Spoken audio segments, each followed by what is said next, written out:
You're scrolling, drifting through the endless static of the algorithm, waiting for the signal to cut through the noise. Consider, if you will, that you just found the frequency.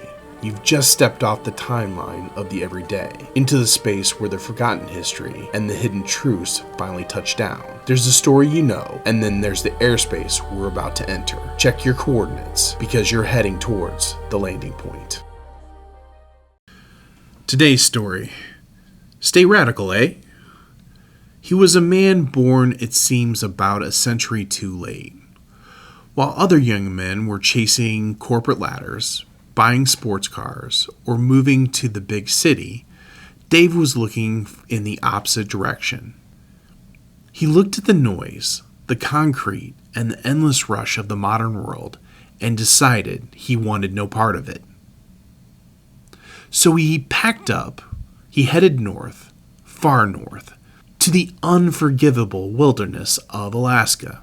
Dave wasn't a wealthy man. He worked with his hands. He poured concrete, swung hammers. He learned how to do things the old-fashioned way, because out in the bush, there was no other way. If you needed a house, you cut down a tree, you notched out a log, and you built it yourself. If you wanted to stay warm, you split firewood. If you wanted water, you hauled it. He met a woman named Brooke, who was every bit as tough and independent as he was. Together, they lived a life that most modern folks would consider to be unbearable and a hardship. No electricity, no running water, just the quiet hum of the forest and the satisfaction of a day's hard labor. They were living the ultimate 19th century life, hidden away from the 21st century. For decades, Dave was just a quiet guy in the woods. He even tested his mettle on a grueling TV survival show, proving that his skills weren't just a hobby, they were a way of life. But the flash of television and drama wasn't really his style. He was a builder, a thinker, a man who found peace in the solidarity rhythm of a handsaw cutting through pine. As he got older, the heavy labor of pouring concrete began to take its toll. The man who had spent his entire life running from modern technology decided on a whim to pick up a camera. He didn't script anything. He didn't use flashy editing or loud music. He simply turned the lens on to everyday life. He recorded himself building a tiny cabin for a few $100s. He filmed himself making a cup of coffee over a campfire or reviewing an old axe. He offered no drama, just quiet competence. And then the strangest thing happened. Then the modern, noisy, chaotic world that Dave had fled came looking for him.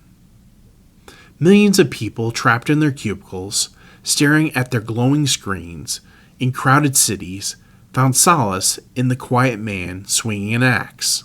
They watched his videos by the millions, seeking a few minutes of peace that Dave had built his entire life around. The man who sought the ultimate isolation became a comforting companion to folks all over the globe, using the very internet he had lived without. Today, you know him as Dave Whipple, not as a concrete worker, but by the name of his wildly successful YouTube channel, Bush Radical. Whether you realize it or not, this is The Landing Point. Thank you for watching today, The Landing Point. Our stories come out Monday through Friday at 10 a.m. Central Standard Time, so you can always catch our latest story. I'd like to thank our sponsor, Roadrunner Real Estate. They're a full-service real estate company that can help you with both your real estate, residential and commercial needs, both buying and selling and leasing for the commercial side. If you haven't done so already, please go out to our YouTube page and subscribe so you can get our latest stories that come out. If you want our latest updates, please go to our Facebook page and follow and like that. And then for those of you that enjoy just listening to stories when you're out on the drive, we do have our podcast too that you can hear the same stories. Thank you for listening to today's story, and we'll catch you next time.